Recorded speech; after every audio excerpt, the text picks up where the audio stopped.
Thank you everyone for coming today. We're very happy to have Nathan to talk about soils.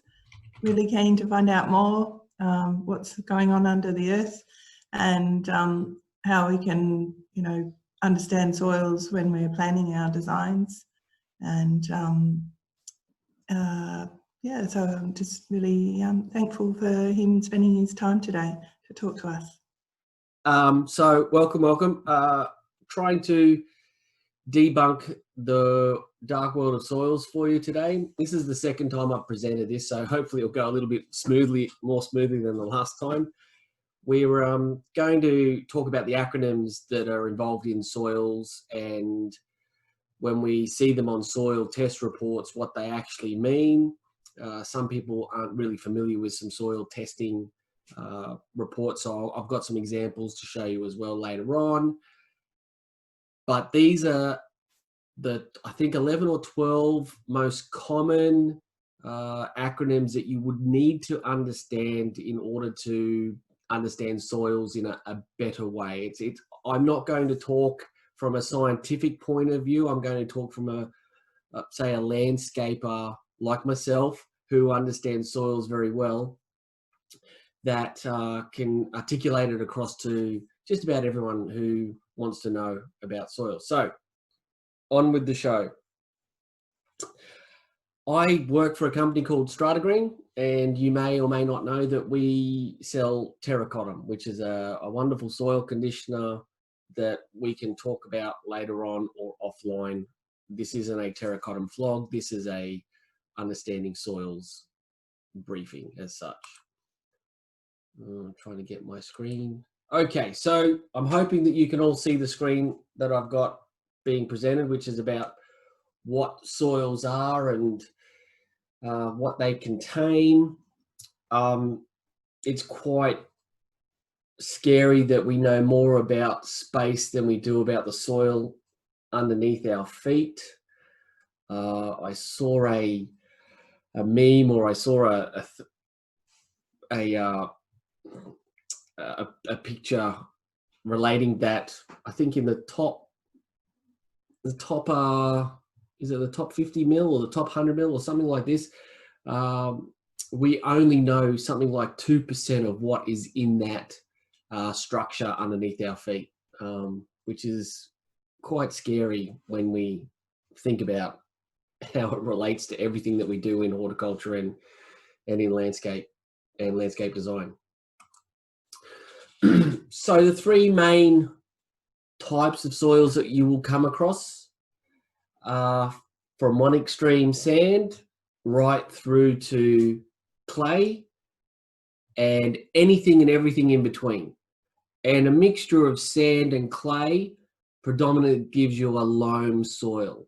So that's the word that we use that's got the benefits of both of these, I suppose, description of these products, so sand and clay, and it's the advantages of those which is in loam, and not the disadvantages that we'll talk about. So here are some of the acronyms that you're going to come across in soil world. pH, most of you will, I hope most of you will understand and know what pH is, but don't worry if you don't understand what these acronyms are. I will go through them in great lengths for you so that you can understand. If you do have any questions and or answers, or comments, there's a question and answer box that is open on my screen, and feel free to type away. And when we get to the end, I'll see if I can come back to answer those. pH, NPK, AFP, PAW, WP, CEC, OM, WHC, BD, HC, FC, and lastly, EC. A lot of C's. pH. pH is the measurement of alkalinity or acidity in soils. Why do we need to know pH? Well, it's just so happens that most plants on this planet love to grow within the range of 5.5 to 7, 7.5, 8 as such. It's no secret that plants love this range. And if we don't get this right from the start, then no matter what we do, it's not going to work later on down the track. So we have to correct pH. Now, the way that we can do that is if it's too acidic, we can add lime, or if it's too alkaline, we can add sulfur. It's a pretty easy test to do. It only takes about 3 minutes. It's grab one of those Menutech soil pH kits that you can see down in the bottom right-hand corner, or have a soil moisture pH probe on hand. Those moisture probes that I've got on the top right hand of the screen, it just only gives you the pH in the acidity range and not so much the alkalinity range. So if it does flick up to 8 and above, well then you're probably best off going back to a more rudimentary test like the Menutech test. If you've done soils at TAFE or university, I'm hoping at university, you would have got your hands dirty with a Menutech soil pH kit. Why is pH important? Well, it just so happens that because all those plants grow in that range of 5.5 to 7, 8, that's not because they were manufactured or designed to grow that way. It just so happens that most of the macro and micronutrients for plant health are available in abundance within those ranges. And as you start to taper off past 5.5 and past 8, a lot of those nutrients get locked out of plants and they can't access them. Even though they're there in the soil, they're not available to the plant. So that's why you start to see deficiencies in plant health if your pH is a bit wacky. Electrical conductivity, or EC. It's the measurement of salinity in soils. Now, I had a question just asked last week from a landscape architect about parts per million. He had a soil test that had both EC and parts per million, or ppm. Now, EC is the premier or foremost soil salt test that you can use. I wouldn't worry about parts per million. Parts per million relates back to salinity in water, not so much salinity in soil.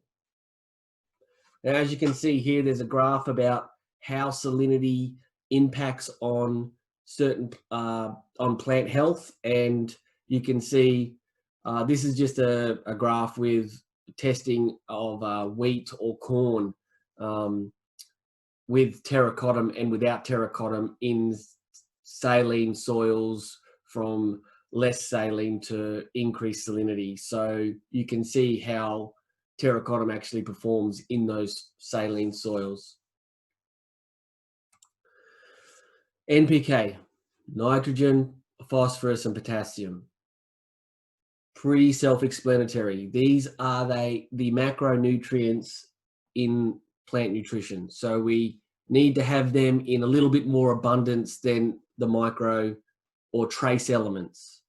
So as you can see, nitrogen for the green color in leaves or chlorophyll. So a high nitrogen fertilizer would be something like urea, which is synthetic. It's up around about the 46%. Now, with most fertilizers, you do have to be careful with burn. So it is thoroughly recommended that you water fertilizer, any fertilizer, in after application, especially urea, which is 47% nitrogen, which really greens up a lawn or a turf surface quite rapidly and well. Whenever most of you may have or seen pets or dogs that have done their business outside, urinating on the lawn, and what tends to happen is it burns and dies off this little circle, and then a couple of weeks later it's nice and green and coming back to life. So that's just a fun fact. Phosphorus, good for root growth, but predominantly here in Australia, our soils are lacking in phosphates and phosphorus. So any phosphorus that we give our native plants, it becomes toxic and they tend to curl up their roots and die. So we need to have an understanding of the plants that we're putting in to the soil testing, so we know that the phosphorus levels are satisfactory for the type of plant that you're intending on putting in. Potassium is for flower and fruit production. So some of the phosphorus examples would be some of the phosphates that are out there that you can use. I'm not a fertilizer expert as such, but when I look at the NPK ratio on the fertilizer bag, I'm looking for a high, low, medium number.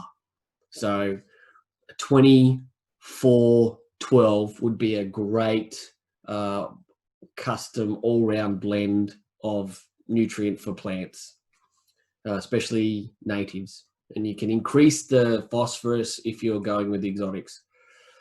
Potassium, example of potassium would be muriate potash or something of that nature. OM, organic matter. I love organic matter. Organic matter comes in the form of many different applications, like mushroom compost or leaf mulch compost or compost in general, or various other, even cow manure and horse manure is organic matter. So we sometimes call it humus or compost, as I've said, and it's a really good product once it's well decomposed. If you put it in too green or undecomposed, then you have a whole lot of problems, because the decaying process in organic matter needs nitrogen. And if you don't have nitrogen available to that organic matter, it pulls it out of the soil and therefore robs plants of nitrogen that they need, causing a problem which is known as nitrogen drawdown. So we don't want to use green compost if we can help it. If you do have to use green compost, I would suggest you hit it with some blood and bone, which is an organic nitrogen fertilizer, or urea, so that it doesn't pull it out of the soil, it takes it from the product that you've placed with the compost. One of the bugbears that I do have about compost or organic matter from suppliers is the fact that it's uncertified. I don't know what I'm getting. I could be getting a myriad of products and what's in those products. And 9 times out of 10, when I've imported some sort of organic matter into my landscape job, I'm going back weeks later spraying out nutgrass or creeping oxalis. And that's just one of the issues that I have. And we all know how hard it is to treat nutgrass. It's almost resistant to Roundup. CEC, cation exchange capacity. So basically, cation exchange capacity is the ability of the soil to hold on to nutrient and release nutrient back to the plant. That's its capacity and its exchange capacity. Now, cations and anions are an interesting, I suppose, product. Most fertilizers will be of an cation process or description. So nitrogen comes in the form of N+, and plus makes it a cation. It's a positive, whereas the negative anions are oxygens. What else are there? You're testing my periodic table, but at the other end of the periodic table are the anions and hydrogen. So for instance, hydrogen to oxygen is basically H2O, and it is one of the most abundant resources on our planet, water. Now, the reason why it's written as H2O is because we need 2 hydrogen ions, or 2 hydrogen elements, to bond with 1 oxygen, because oxygen needs 2 electrons for it to become stable, because everything on this planet needs to be stable. So oxygen likes to be stable and hydrogen wants to be stable. So if we bond 2 hydrogen to 1 oxygen, it becomes stable, hence water. We also look at salt. Salt is, its chemical formulation is NaCl, so sodium chloride. And it just so happens that 1 sodium and 1 chloride bond together really well to become stable, table salt. I hope your head isn't hurting after that brief chemistry lesson. It took me a long time to figure that out. So, water. Water is life. If we don't have water, the whole thing goes pear-shaped. So we need water.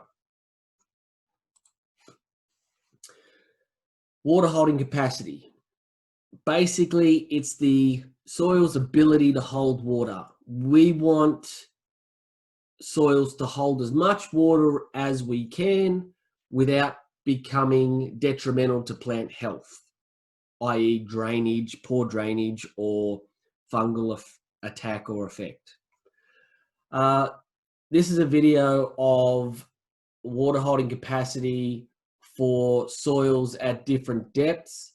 He's just going to show you a sponge that he's dipping in water, and as he changes the sponge from a certain profile to a larger profile to an even larger profile, it shows you the amount of water that gets pulled out by gravity as you increase the soil profiles. Now, this basically demonstrates the bigger the profile of soil you have, the more water you will hold. Now, last time this presentation, this video clip didn't work because it didn't have sound. I don't think it'll have sound again, but fingers crossed. I don't know if you can hear me. Why are we interested in talking about soil? You know, here I'm holding the sponge. I just pulled it out of a bucket of water, and if you I'm just seeing if you can hear the sound. Can someone come back to me with a quick, good audio, choppy video. Okay, thanks, Paul. Okay, let me start that again, sorry.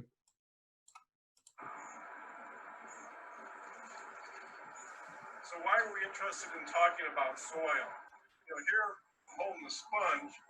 I just pulled it out of a bucket of water, and if you think of our soil depth as the sponge, right now there's about a 2-inch layer of topsoil in my hand. And you can see there is water that is draining out of that. Now, if I flip that sponge this way, I've got about a 5-inch layer of topsoil. And look at how the water is draining through there. The deeper the column of soil, not only is it better at supporting our plants, but it also infiltrates and holds water. And if I don't squeeze a sponge, now you can see at 5 inches deep, we've got a lot more water drain out of here. But guess what? What if it's a 8-inch deep soil profile? Again, there's more water draining out of the system. So, you know, we have more capacity to store stormwater, for plant material to utilize stormwater, and be able to, you know, provide ecological benefit to our region. So this is why we're looking at sites when we've gone through a construction period. Instead of putting just that layer of soil back on the site, or this layer of soil, you know, we want this much topsoil as a minimum on our sites.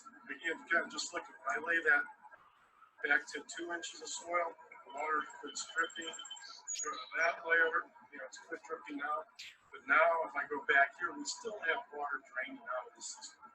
So this is a real good method of visualizing how soil depth is really important to our environment and to the plants that are growing there. So yes, very important. Far too long have we had landscape contractors, and it's no fault of their own. It's basically a product of our design, trying to be cheap and putting it in as thin a profile as possible. And gone are the days where I used to see landscape contractors put in 50 mil of soil over rock hard concrete subsoil and expect grass to grow. Yeah, it will grow really well for the first couple of weeks, and then when it hits that rock hard, it just doesn't go anywhere. So hence the reason why we need better soil depths. So he showed you the amount of water that was held in soils, and that example from the 2-inch to 5-inch to 8-inch is called field capacity. So basically, field capacity is the soil's ability to hold water, and once it gets to its field capacity, or as much as it can handle, it then starts to drain away. Now, as you can see here, the 3 types of soils that I mentioned before, sand has a terrible field capacity, roughly around about, I think, 7%. And then you've got loam at around about 30, and clay around about 50, 48. So, I mean, you look at those two, and the one in the middle is bang on where you'd want, because we know the properties of clay and sand, and we don't want their disadvantages that they provide. Then we talk about wilt point. So just like a battery, soil charges up with water. Plants use it, and as it depletes and doesn't get recharged, we hit a point where there's no more water in the soil available for plants, and we call that wilt point. So, and there's certain stages of wilt point past that lead to plant death. So if we know what our wilt point is and our field capacity is, then we certainly understand the amount of water that can be held and released in that soil. That brings us to plant available water. Not all water in soils is available to plants. Some of it is locked up and unavailable in the forms of microscopic water. So, as like a battery, it charges up, we have saturation where the soil can't hold anymore, then it drains down, we get to permanent wilt point. HC, this is another one that we need to know or understand very well. Hydraulic conductivity. It may also be known as infiltration rate, or permeability is another word.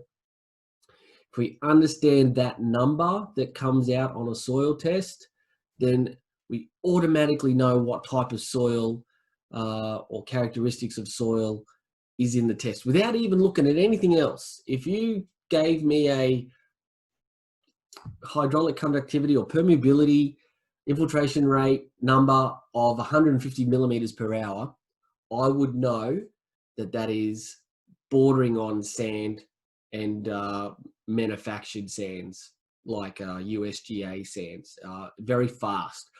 150 millimeters of water moving through your soil is extremely fast. Whereas clay is more on the other side, around about 2 to 3 millimeters per hour. I do have a YouTube video that I hope will work. It's a link.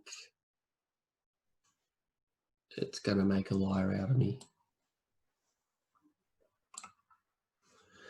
So this is infiltration rate. There's no audio with this. It just shows you water passing through a soil versus a sand. And as you can see how quick it moves and drains out. That was seconds.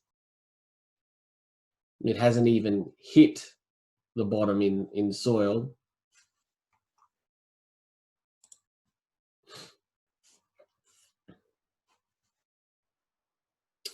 So yeah.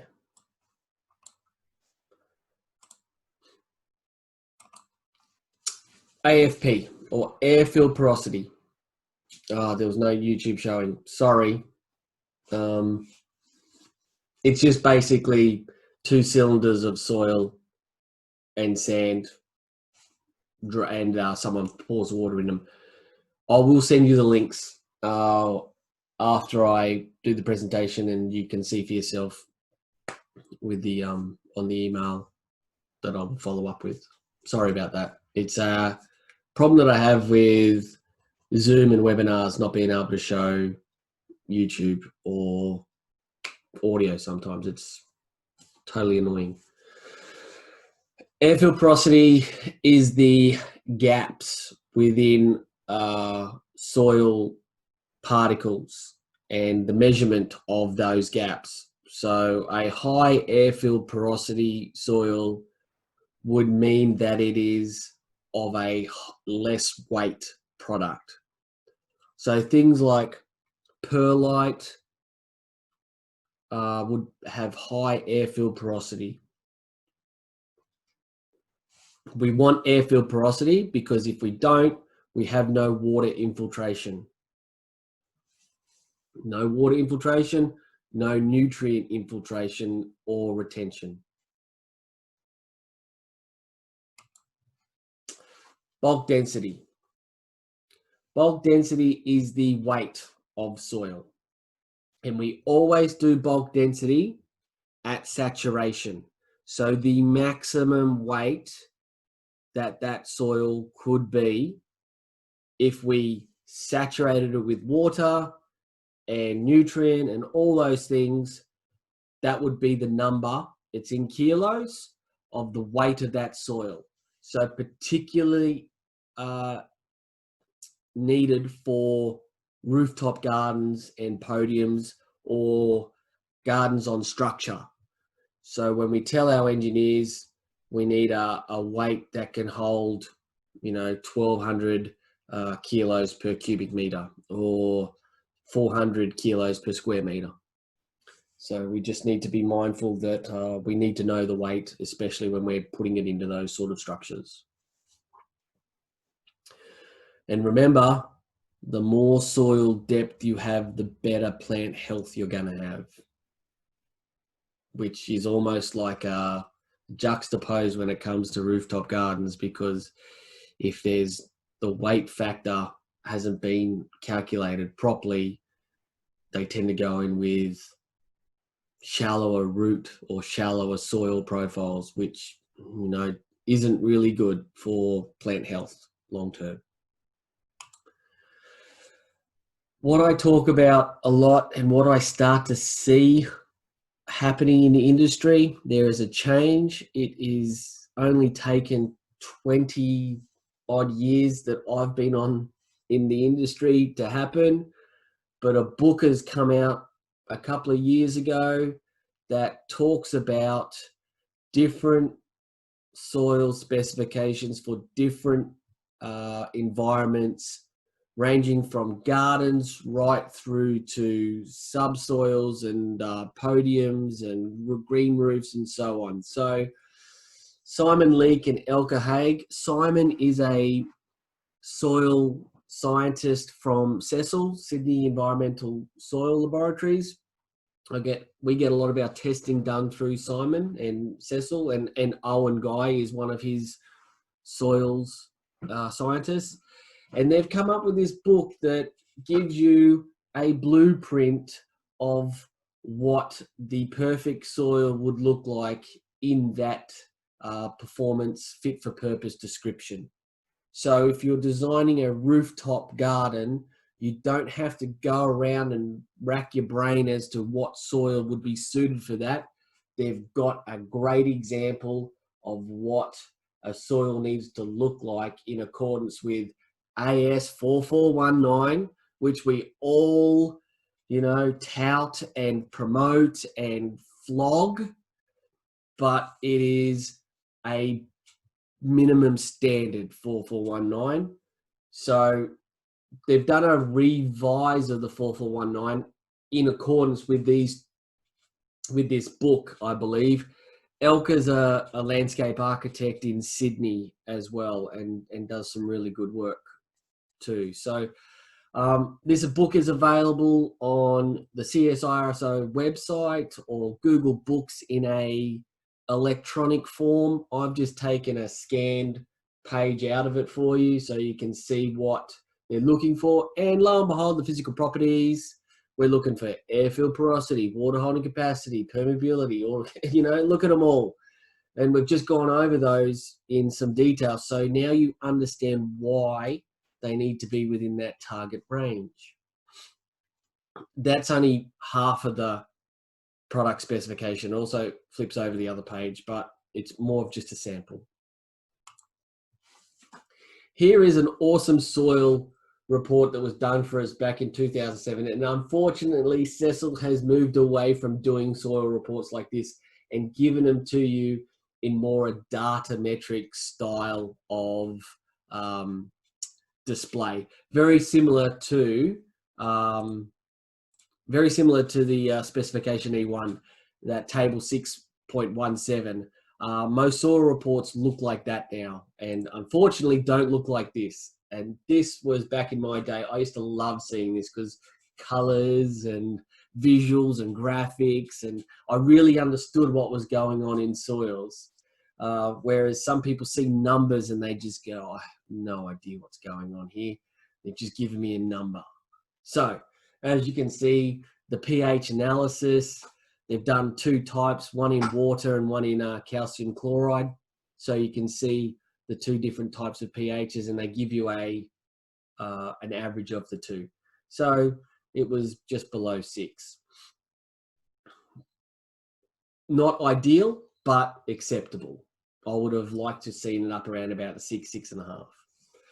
You can also see the cation exchange capacity and what that looks like in soil. So what you'd like to see ideally and what you're actually seeing. And you can see here it's very close. There's probably a little bit less calcium than we'd like, but it's not a bad cation exchange base saturation percentage, but it is still low in accordance with its effective cation exchange capacity. So you need to improve that. And the way that you improve cation exchange capacity is introduce some sort of water holding capacitator like organic matter or some other product. Hint, hint, TerraCottem. Sorry.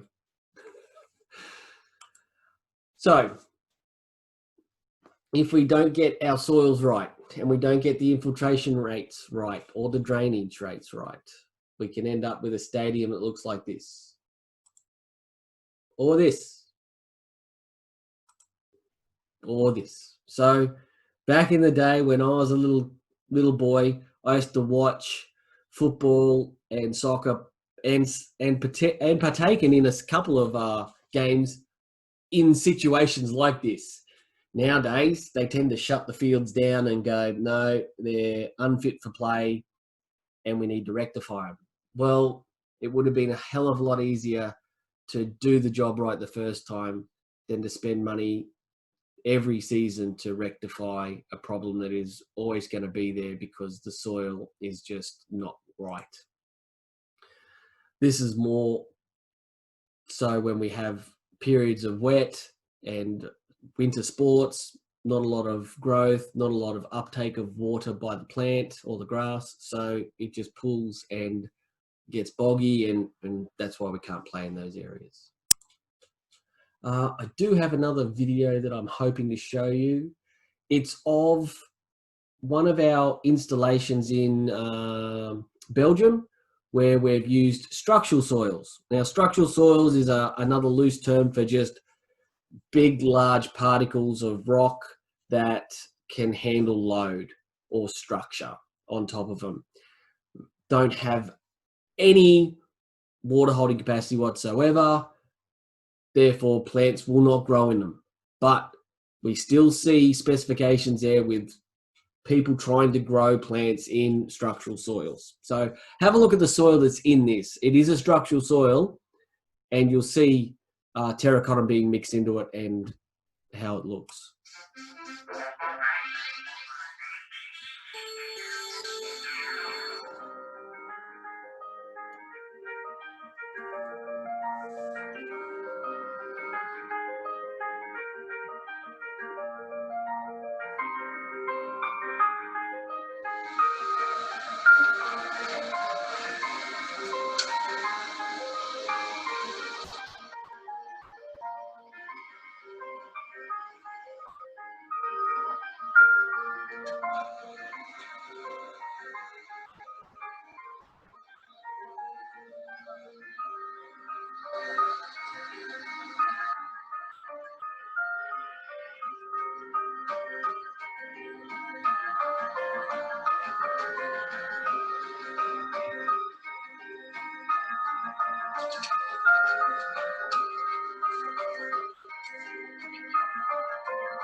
So that's it from me today. I'd like to thank you for participating and viewing my take on soils and a quick explanation. If you have any questions, I'd be more than happy to answer them via email or here in this forum now if you'd like, or at any time if you want to pick up the phone, I'm available.